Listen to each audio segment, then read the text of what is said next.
talk about this often. We love having folks on talking about folks in the nonprofit space, nonprofit professionals, talk about exactly what they did to achieve success, you know, and really, really strike, so to speak, at their events. We were talking to a couple of friends of ours, one from Rescuing Hope, Jesse from the Atlanta area, and then Terry from American Lung in your neck of the woods in Oklahoma. And they both were talking about how they went about selling multiple items. Lucky for us, it was, you know, they were our items, they were our consignment opportunities and auction items that we provided for their live auction. But they laid out this beautiful blueprint over an hour of how they went about selecting the right items, making sure the right people were in the room, getting feedback from their donors, their top donors, people who invest in their organization, and why their opinion matters, and communicating these things, and how they really did it. 9 items plus of one item in their live auction in each of their last events, respectfully. So that was really, it's just, I'm just still floored by it. Well, I think, you know, in the part about that is, it's not the fact that they sold 9 items, it's the amount of money. No, precisely, of course. You know, like we're talking Jesse, they raised like $30,000 off of one item. Yeah. Net dollars to the organization. And had they not utilized that strategy, you know, maybe the item would have sold for a little bit more, but it would not have sold for $30,000 more. Not any which way how. And the other part was, now you've identified 9 donors who can buy something at that can pay $8,000 for something. I think it was 7,000, who could pay $7,000 for something. And it is an incredible opportunity that gets missed a lot. Yeah, it's unfortunate. And, you know, that's what we always talk about. It's not about selling the items. I mean, that is what we do, but it benefits us as well. So I don't want to say that it doesn't. I'm not going to be silly and go, well, yeah, it doesn't matter to us. It does, but it's more of a missed opportunity when we witness it, when it doesn't work. But the missed opportunity, because, you know, we get as excited or more excited when, you know, let's take, Scotty, we didn't talk about this on the webinar, but Scotty and Kevin have both done this, where they sold an item for $10,000 10 times. And the organization would net $50,000 off of one thing, one item, one opportunity, that had they not used this strategy, they might have only made 5 or 10,000. That is a big difference. $50,000? $50,000. Yeah. 50,000 net dollars to your organization. That's, you're really starting to ring the bell. But here's the thing. And I one of the things I wanted to, you know, talk about this when we're doing the podcast today is the how. And I think this is really, really critical, is that we talk about the how, because it doesn't just happen. You know, we talked about, you know, Scotty Gibbs, world-class auctioneer. He said, you know, it's preparation is what is 364 days of prep. He said, I love that when he said that. Yeah. We've got to prepare, that way we can avoid failure. And that's so true, is because if you do the things first, it's not like some super secret and let's get lucky. Yeah. That's not it at all. It is prepared. First of all, you know, you've got to have an auction. Well, number one, you got to have the right people in the room. Okay. You got to go through and have the people in the room that you can do this with. And then you've got to look at who your audience is, what's your fundraising goals, and match those things together. Because if you know, for example, there was a little event that I did one time, you know, several years ago. They only had about 75 people in the room. We sold an item that we sold it, and they netted they sold it 6 times. They netted $6,000. Well, the previous year, they only raised $10,000 in the whole event period. And off of one item, they raised $6,000. Yep. Awesome. So makes a significant impact, even a small one. It certainly can. Not just, and it's all relative. And so you've got to keep those things in mind of bringing those things together. You know, who are our audience? What is their capacity? And then what can we match with that? Then the next thing that you got to do is you've got to have a professional with a microphone who's absolutely understands the program. And the free auctioneers typically aren't the right ones. Good call. Professional auctioneer, that maybe they're a car auctioneer. And that doesn't mean that they can't do it, because there are some exceptions to this. This is not a thing against all auctioneers. It's just that most of them don't have this in a practical. Maybe they just donate their services 2 or 3 times a year, and they go up there. They're a great bid caller. Maybe they're a great cattle auctioneer, great car auctioneer, you know, real estate, whatever. But they go up and they just don't quite understand it, because in their job, it's all about selling one item for the most, the highest, one item for the highest. And just for the record, Jay, I'm not trying to interrupt, but we're talking about taking a consignment opportunity like what we offer, for instance, and that gives you the ability to sell it 10, 15, 20 times, It may be even just 3 or 4. I mean, it's just, the whole idea is preparing that, but you've got to have somebody that understands how that works and their job, and professional fundraising auctioneers. And I'm even going to narrow it down. Professional fundraising auctioneers that understand this science, science of this. Yeah. This process, because there are some professional fundraising auctioneers that don't. It's true. And Trevor and I, we've got to work. It's like, we've got a client. So we have a client, very good client, does a lot of events, and she's got one event that she has to do, and they have the committee, they always get this other auctioneer, and the guy just screws it up every time. He absolutely just screws it up. And I think it's almost out of spite. Or he makes it about him. How about that? He makes it about him. And it's almost like, well, no, I'm right. You're wrong. I'm the auctioneer. I've got the microphone. Yeah. And gosh, whenever you get that kind of an attitude, well, this is what I do, this is how I do it, because then it's about them and not about your organization, your mission. And so I'm not trying to get off on a tangent, but I always want to say, you've really got to think about who the person is and do they understand these things? These are questions that you can ask. Have you ever sold consignment before? Have you ever sold multiples? Can you give me an example and who the organization was? Yep. And then you need to go call that organization and say, hey, Jason told me he did your event and, he sold this thing 10 times and you guys raised $25,000. How'd that go? And, they can tell you about vetting. it. Yeah. But it's good. It's good. It's worth your time. I'm digressing, but I mean, there was a trend, of course, with everyone that that gave feedback recently with us, or the feedback that we saw from events where they absolutely hit it out of the park and sold multiple items, in their live auction, but they had a great fundraising auctioneer, a great, high end. Oh, we get to see events all over the country. Yeah. I mean, we literally get to see, because we work with clients all over the country and we know which ones are good and we know which ones, because sometimes we go, oh, he's going to be in this deal. This is going to be good. They're going to raise a lot of money. Yeah. We know because one, they go in prepared. I got to tell a little bit about what Scotty does, but Scotty, Kevin, Jordan, the people we were talking about, and many of our other friends are the same way. They have a book. It is a preparation book it's theirs. They are the ones that prepare it and put it together and set up this run of show and have everything in it. That way they know that the mission, Scotty has a deal where he puts the mission at the very top of every page. Not just some pages, every page has a deal. That way it's always top of mind mission. Some of these guys, men and women, they come in, they go, yeah, I got this. And they got their little thing or their gimmick or their funny vest or whatever it is that they tend to do. And they think that it's about them, and it's not. It's about raising the amount of money. So, preparation being number one, having the right people in the room and understanding who those people are, having somebody who can execute. And here's the thing, or be open-minded to learning how. For sure. Be coachable. That's the other thing is, because we've talked to, we work with auctioneers all the time, and there's lots of great ones out there. And it sounds like I'm browbeating them, but I'm not. There's lots of great ones. And they'll go, yeah, tell me how this works. Because they'll pick us up. I get a phone call and they go, hey, they asked me to call you and tell me. So tell me how this deal works. And I'll tell them.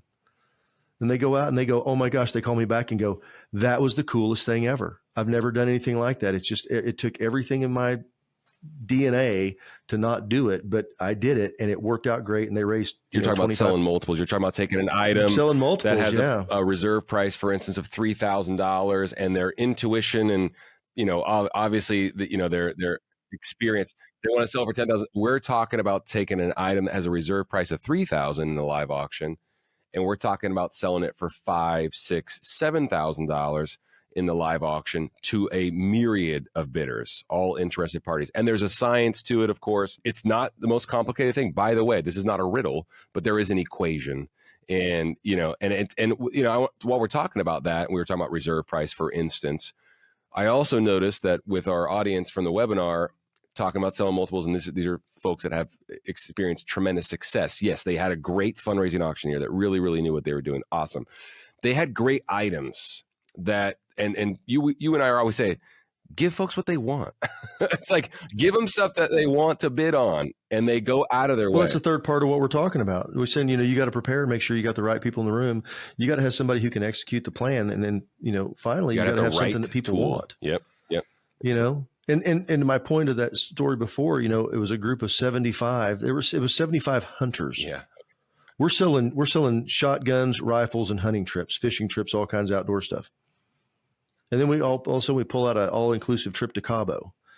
And they weren't really sure. They thought, well, I don't know. This is a hunting deal. Well, guess what? They like to go. They like to go on vacations too. Folks like to put their feet in the sand. And it's, yeah. And so it's crazy, you know, when you think about these things, how it works, but having an item, and that's where you can match those up. And it doesn't have to be just one. Maybe it's 2 or 3 that you put in there, and it all depends on the event. And we're, you know, that's what we talk about, solutions. Yeah. We deal in solutions, whether it's the Caribbean Craze, the Golden Ticket, you know, the vacation station. I did notice some feedback, and I want to deliver this feedback as well. A few things. Yes, being very deliberate about what items you choose. I just said folks like, you know, even hunters like to have their feet in the sand. Most folks do. We're noticing some very, very serious patterns, trends, all the above, where folks like to travel abroad. Jesse, our guest from Rescue and Hope, said folks like options. So we put together an item for them where it gave the winning donors 4 different destination options. She also mentioned, and she's right, I'm just piggybacking on her thought though, because we see it in real time, you know, with all the events that we're in across the country, folks like traveling in groups. So we provided them items that were available for 4 people or more, for instance, with other items as well. So folks do really like traveling together, you know, 2 couples, a family, what have you. Bro, I just got back from Europe, you know. What was it, 6 weeks ago? We spent 2 weeks over there going and seeing some of our partners and looking at properties and things like that. I saw more, it was all couples working, you know, traveling together. Yeah. There was quite a few groups and families and things like that, but there were a lot of couples. And we would talk to them. So what did you guys do? Oh, you know, we were doing this. We decided we'd all go together. Yeah. And it's a lot of fun and that's where we see this trend growing. And we're also like that too, though, man.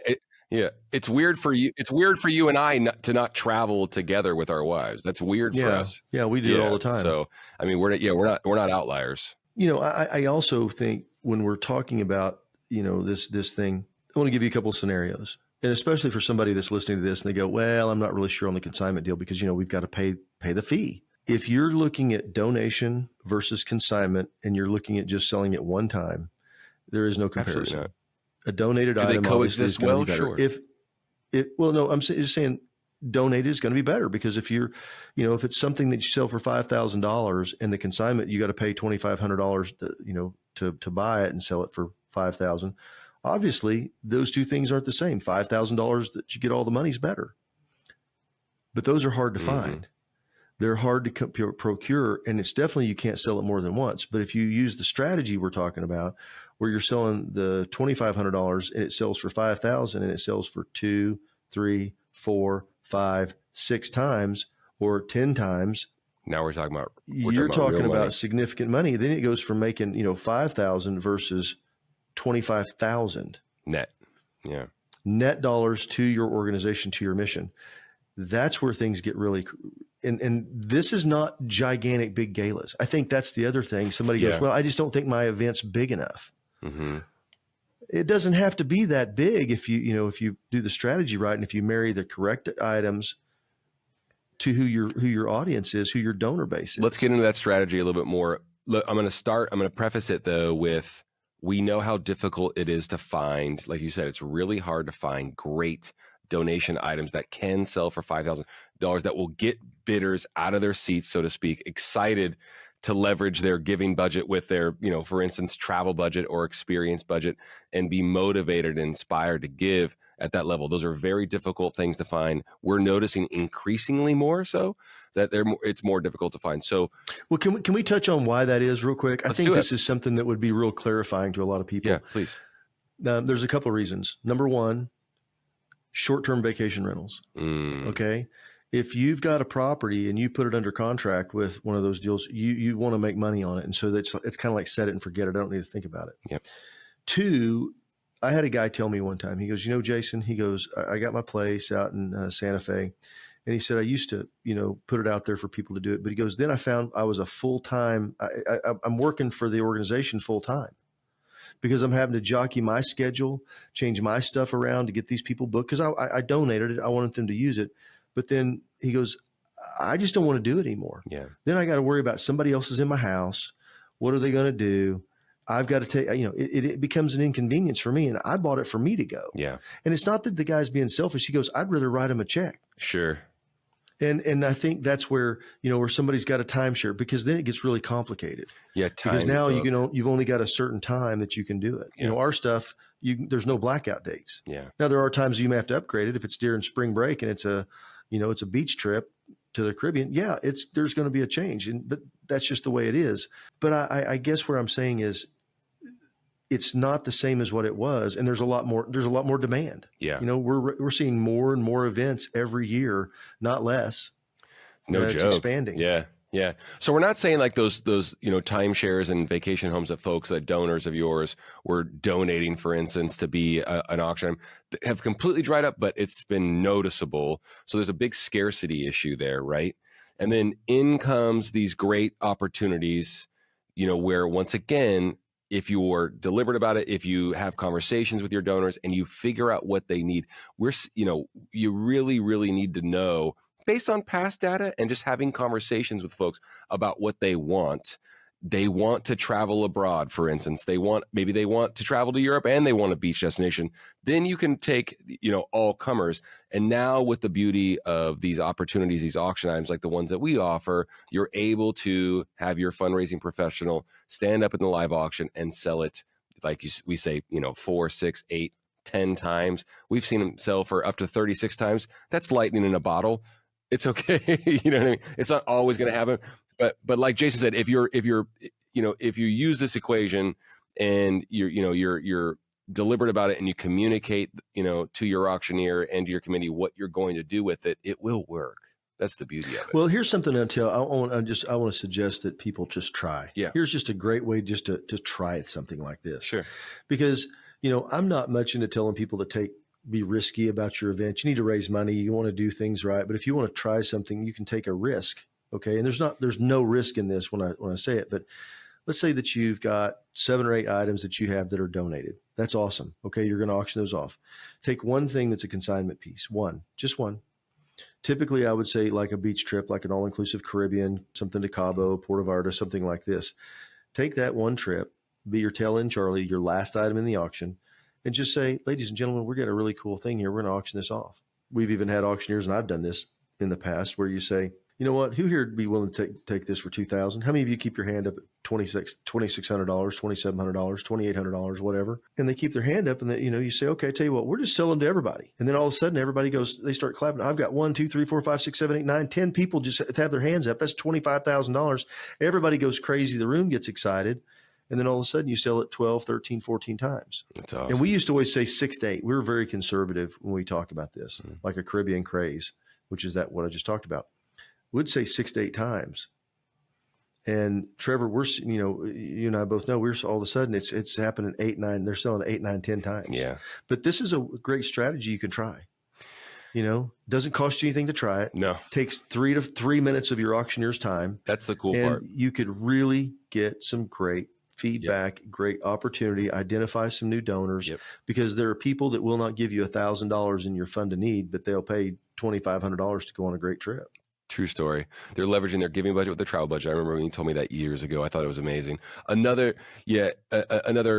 really, really cool, piece of, not advice, but just hear us out for a sec.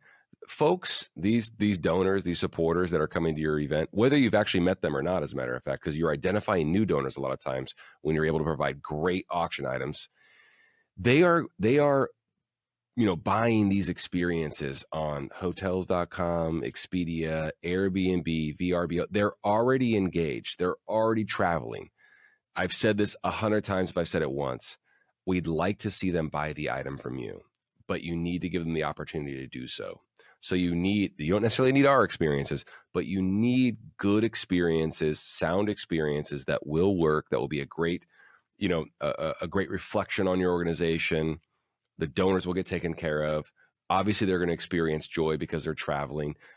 Just so just while we're on it, that does bring people a lot of joy. They also remember where they got it from. And if they get it from your organization, there's always going to be that connection. I think that's huge. Maybe it's overlooked too much. Maybe it's not, don't know.